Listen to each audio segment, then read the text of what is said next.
our armed forces to protect the Libyan people from the brutality of Muammar Gaddafi. I pledge to keep the American people fully informed. Since then, I've spoken about the limited scope and specific purpose of this mission.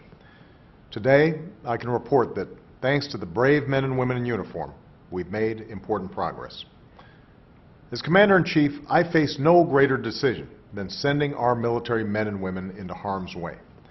And the United States should not and cannot intervene every time there's a crisis somewhere in the world. But I firmly believe that when innocent people are being brutalized, when someone like Gaddafi threatens a bloodbath that could destabilize an entire region, and when the international community is prepared to come together to save many thousands of lives, then it's in our national interest to act. And it's our responsibility. This is one of those times. Our military mission in Libya is clear and focused. Along with our allies and partners, we're enforcing the mandate of the United Nations Security Council. We're protecting the Libyan people from Gaddafi's forces. And we've put in place a no-fly zone and other measures to prevent further atrocities. We're succeeding in our mission. We've taken out Libya's air defenses. Gaddafi's forces are no longer advancing across Libya. In places like Benghazi, a city of some 700,000 that Gaddafi threatened to show no mercy, his forces have been pushed back. So make no mistake, because we acted quickly, a humanitarian catastrophe has been avoided and the lives of countless civilians, innocent men, women, and children, have been saved. As I pledged at the outset, the role of American forces has been limited. We're not putting any ground forces into Libya.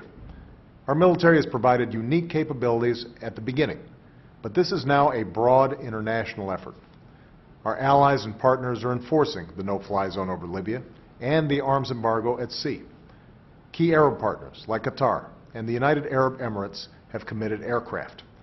And as agreed this week, responsibility for this operation is being transferred from the United States to our NATO allies and partners. This is how the international community should work. More nations, not just the United States, bearing the responsibility and cost of upholding peace and security. This military effort is part of our larger strategy to support the Libyan people and hold the Gaddafi regime accountable.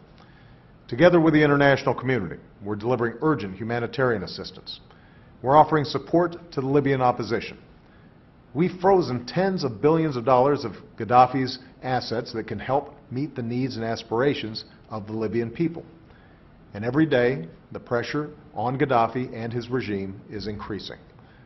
Our message is clear and unwavering. Gaddafi's attacks against civilians must stop. His forces must pull back. Humanitarian assistance must be allowed to reach those in need. Those responsible for violence must be held accountable. Muammar Gaddafi has lost the confidence of his people and the legitimacy to rule, and the aspirations of the Libyan people must be realized. In recent days, we've heard the voices of Libyans expressing their gratitude for this mission. "You saved our lives," said one Libyan. Said another, "Today there is hope." Every American can be proud of the lives we've saved in Libya and of the service of our men and women in uniform who once again have stood up for our interests and our ideals. And people in Libya and around the world are seeing that the United States of America stands with those who hope for a future where they can determine their own destiny.